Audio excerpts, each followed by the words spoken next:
Hello everyone, first time కనుక మీరు నా ఛానల్ చూస్తున్నట్టయితే నా ఛానల్ అయితే సబ్స్క్రైబ్ చేసుకోండి. ఈరోజు రెసిపీ అయితే ఇడ్లీ విత్ పల్లీ చట్నీ. యూజువల్గా అందరి ఇళ్ళల్లో చేసేదే. నేనైతే మీకు ఒక చిన్న స్టోరీని అయితే చెప్తాను. రామాపురం అనే ఒక చిన్న గ్రామం ఉండేది. ఆ గ్రామంలో కృష్ణయ్య అనే ఒక రైతు ఉండేవాడు.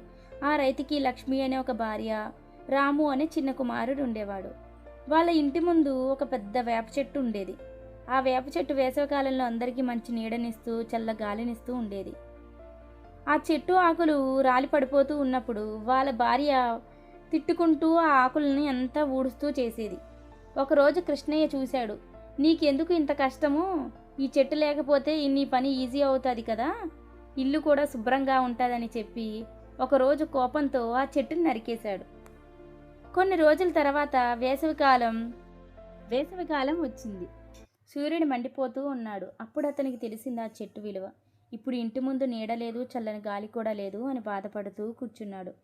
చెట్టు ఉన్నప్పుడు దాని విలువ తెలియలేదు. మన దగ్గర ఉన్న మంచి వాటిని కోల్పోయిన తర్వాతే వాటి విలువ తెలుస్తుంది.